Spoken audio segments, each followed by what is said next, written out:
The vast, cold emptiness of space stretched like an infinite black canvas, punctuated by distant starlight.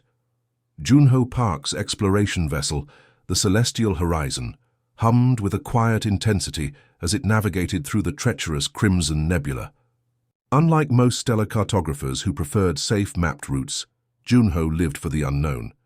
His fingers danced across holographic displays, tracking subtle gravitational anomalies that most navigation systems would have missed. A faint electromagnetic signature caught his attention. Something was out there, something unusual. The ship's advanced sensors began picking up fragmented transmissions, a mixture of distress signals and encrypted data bursts. "Computer, enhance external scan," Junho commanded, his voice steady but curious. The holographic display flickered, revealing a massive research vessel, partially destroyed, its sleek metallic hull scarred by what looked like high-energy weapon. Impacts. Fragments of advanced technological components floated like ghostly debris around the massive ship. Junho's heart raced. This wasn't just another abandoned spacecraft. Something about this vessel suggested a recent, violent encounter. The ship's design was clearly not human. Its curves and structural integrity spoke of an advanced alien civilization's engineering. As he maneuvered the Celestial Horizon closer, specialized scanning drones extended from his vessel's exterior. These weren't ordinary probes, but sophisticated reconnaissance units capable of penetrating multiple layers of alien ships' protective shielding. The first drone penetrated the vessel's outer hull, transmitting real-time data. Junho watched intently as internal chamber images began streaming. Broken laboratory equipment, scattered scientific instruments, and mysterious technological artifacts filled the chambers. Then, something unexpected happened. 4 life support pods came into view. Unlike typical stasis chambers, these were incredibly complex, with multiple biomonitoring systems that seemed almost alive. Each pod contained a female alien, their physiological structures distinctly different from human biology, yet surprisingly humanoid. "Incredible," Junho whispered, studying their unique anatomical structures. Their skin had a subtle iridescent quality, changing colors slightly with each monitored heartbeat. Advanced medical nanites were visibly circulating through their bodies, maintaining their suspended animation. The external damage suggested they had been attacked, possibly by space pirates or a rival alien faction. Their research vessel seemed to have been carrying something incredibly valuable, something worth killing for. Junho's training kicked in. As a certified xenobiological rescue specialist, he knew every second counted. These aliens could die within hours if their life support systems completely failed. Carefully, he initiated a delicate extraction protocol. Using the Celestial Horizon's advanced robotic arms, he began transferring the life support pods into his vessel's medical quarantine section. Each movement was calculated, precise, like a surgeon performing a complex operation in zero gravity. The transfer took nearly 2 hours. Junho monitored every single parameter, ensuring no additional damage occurred during the process. His specialized medical AI continuously analyzed their biological data, preparing customized revival protocols. As the last pod settled into the quarantine chamber, Junho noticed something extraordinary. Each alien wore a unique technological accessory, possibly communication devices or research tools. Their clothing, though damaged, suggested they were high-ranking scientific personnel. "Preparing revival sequence," the ship's medical AI announced. In a calm, neutral tone, Junho watched with a mixture of scientific curiosity and human compassion. These weren't just specimens, they were intelligent beings who had survived something traumatic. Gradually, the stasis pods began warming. Biological systems started reactivating. First came subtle movements, then slight muscle responses. Junho stood ready, medical nanite injectors prepared, oxygen masks nearby, emergency resuscitation equipment within arm's reach. The first alien, a woman with striking emerald-tinted skin, began showing signs of consciousness. Her eyes, unlike human eyes, had multiple irises that seemed to adjust to light in complex, layered patterns. Something incredible was about to unfold, a first contact scenario that would change everything. End of Part 1. The Quarantine Chamber. Hummed with tension as the 4 alien women gradually regained consciousness, Junior watched carefully, his hands hovering near emergency communication and medical control panels. Each alien's revival was unique, their bodies responding differently to the revival process. Yuna, the first to fully awaken, had emerald-tinted skin that seemed to shimmer with an internal light. Her eyes, multiple layered irises, scanned the unfamiliar environment with rapid, calculated movements. Unlike typical first contact scenarios, she didn't panic. Instead, she systematically assessed her surroundings. Language translation protocol initiating, the ship's AI announced softly. Junho noticed their initial confusion wasn't fear, but pure scientific curiosity. The other 3 aliens, Hana, Su, and Ji-un, began stirring. Each wore distinctive, technological accessories that suggested specialized research roles. "You're safe," Junho spoke slowly, activating the universal translation matrix. "Your research vessel was critically damaged. I'm Junho Park from Earth." Hana, a woman with deep blue skin and intricate biomechanical implants along her arms, was the first to respond. Her voice carried a musical quality, almost like multiple tones harmonizing simultaneously. Threat assessment. Primary systems compromised. "Total vessel loss confirmed," she stated more than asked, her technical language revealing her scientific background. The ship's damaged systems began displaying holographic diagnostics. Junho realized these weren't ordinary researchers. They were top-tier scientific experts from an advanced civilization. Each movement, each glance suggested profound intelligence and training.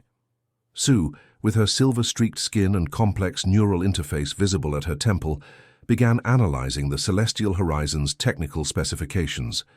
Her fingers moved across invisible holographic displays, probing the ship's technological capabilities. "Fascinating," she muttered. "Human technological adaptation appears significantly more flexible than standard galactic engineering protocols." Junho couldn't help but smile. Even in this critical situation, their scientific curiosity remained paramount. Ji-un, the quietest of the group, focused on their medical readings. Her expertise seemed to be biological systems and medical technology. She studied Junho with eyes that seemed to scan his entire physiological structure. "Cellular regeneration capabilities," she whispered, more to herself than others. "Remarkable genetic stability." The real challenge emerged when the ship's sensors detected an approaching threat. Multiple unidentified energy signatures were rapidly converging on their location. The alien research vessel's destruction hadn't gone unnoticed. "Incoming spatial disturbance," the ship's AI announced. "Probability of hostile encounter. 87.6%. Junho's training kicked in. These 4 alien researchers were now his responsibility. Their combined scientific knowledge could be crucial, but they were also vulnerable. "We need to prepare defensive strategies," Junho announced, switching to tactical mode. Yuna stepped forward, her emerald skin now pulsing with what seemed like internal energy circuits. "Our research was tracking an advanced quantum disruption technology. If integrated with your ship's current systems, we might create an adaptive camouflage." Su immediately began interfacing with the ship's computer, her neural implants connecting seamlessly with the celestial horizon's mainframe. Lines of complex multidimensional code began flowing across displays. "Quantum signature matching," Su announced. "Adaptive camouflage protocol, 62% complete." Junjo realized they weren't just survivors. They were becoming a cohesive team. Their different scientific backgrounds were complementing each other perfectly, with him serving as the strategic coordinator. The approaching threat grew closer. Multiple energy signatures suggested a coordinated attack group, possibly the same entities that had destroyed their original research vessel. "Preparing emergency quantum displacement," Hana stated, her biomechanical implants now fully activated. In that moment, Junho understood they weren't just surviving. They were about to fight back. The silence of space erupted into chaos as multiple hostile vessels materialized around the celestial horizon. They weren't ordinary ships. They were living machines, biomechanical predators that seemed to breathe and pulse with destructive energy. Metallic tentacles extended from their hulls, scanning and probing like hungry serpents searching for prey. Junho's hands flew across the navigation controls. Years of specialized training in extreme survival scenarios kicked into high gear. These weren't just ordinary space pirates. These were something far more dangerous. Quantum disruption shields preparing, Sue announced, her neural interfaces crackling with complex energy patterns. Yuna moved to a secondary control panel, her emerald skin now fully illuminated with intricate energy circuits. Calculating probabilistic evasion strategies, she muttered, her fingers dancing across holographic displays that seemed to bend reality itself. The first wave of attack came swift and brutal. Plasma-based energy weapons sliced through space, creating brilliant blue-white streaks that could vaporize standard spacecraft in milliseconds. But the celestial horizon was anything but standard.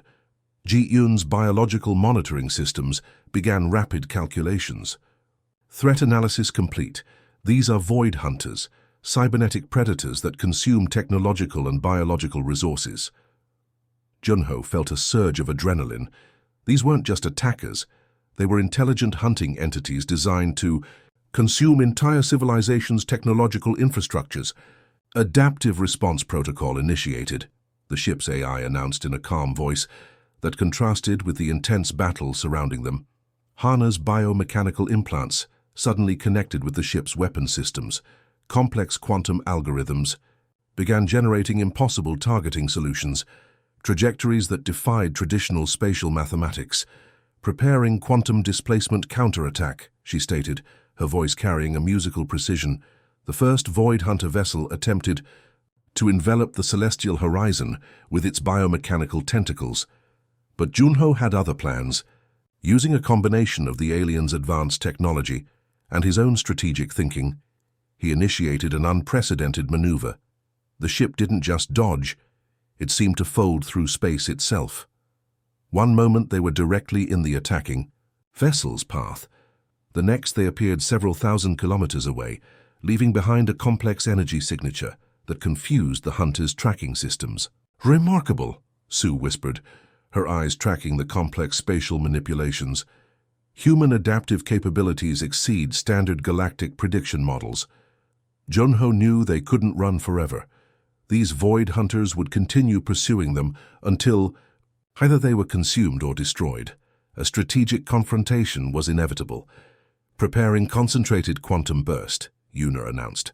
Her hands moved in complex gestures that seemed to manipulate energy itself. The ship's external systems began generating a massive energy signature, a weapon that wasn't just about destruction, but about completely disrupting the Void Hunters' complex technological ecosystem. 3 hunter vessels converged, their biomechanical structures pulsing with predatory anticipation. They believed their prey was cornered. They were wrong. A massive quantum burst erupted from the celestial horizon. It wasn't a traditional weapon, it was a complex energy wave that simultaneously attacked technological, biological, and quantum systems. The hunter vessels didn't just get damaged, they were fundamentally destabilized at their most basic structural levels. One by one, the massive biomechanical predators began to disintegrate, not through explosive destruction, but through a complex quantum unraveling that left nothing but scattered energy particles. Junho looked at his alien companions. They weren't just survivors anymore.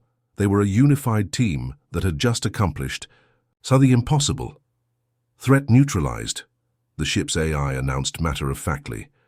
Silence returned to space, but everything had changed. End of Part 3. The aftermath of their battle left a profound silence inside the celestial horizon. Exhaustion, mixed with an unexplainable sense of connection, began weaving between Junho and the 4 alien researchers. Their survival wasn't just about physical preservation anymore. It had become something deeper, more complex. Yuna was the first to break the silence. Her emerald skin now had subtle golden shimmer, revealing emotional transitions that humans could barely comprehend. "Your strategic thinking defies standard computational models," she observed, studying Junho with multi-layered irises that seemed to look beyond physical appearance. Junho noticed how each alien processed their recent experience differently. Hana, with her deep blue skin and biomechanical implants, began systematically reviewing battle strategies. Her analytical approach suggested she was mapping every decision, every movement during their confrontation with the Void Hunters. Probability of survival was mathematically improbable, Hana muttered, her fingers tracing holographic tactical displays. Yet we survived. Sue, meanwhile, had connected her neural interfaces with the ship's communication systems. Her silver-streaked skin pulsed with complex energy patterns as she began decoding fragments of intercepted transmissions. Her scientific curiosity remained unbroken even after their near-death experience. Ji-un approached Junho with medical scanning devices, but her scan wasn't just physical. It seemed to probe deeper, examining psychological and emotional resilience. Her professional detachment slowly gave way to genuine curiosity about human adaptability. "Your stress response mechanisms are extraordinary," she commented, reviewing holographic medical data. "Most biological entities would have experienced complete system collapse under similar circumstances." The ship's internal environment began subtly changing.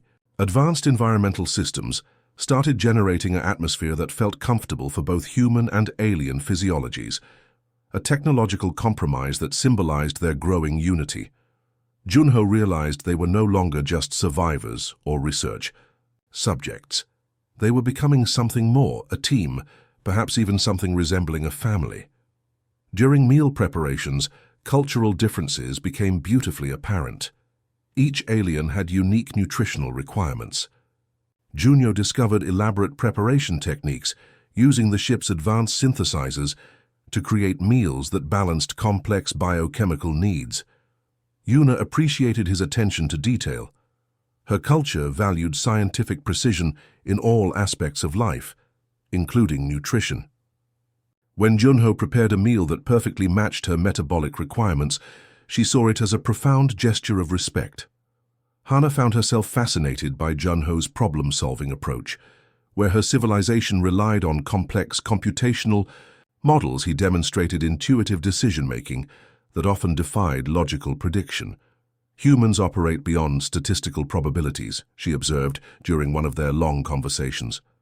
"Your decision-making includes emotional intelligence that our computational models struggle to understand."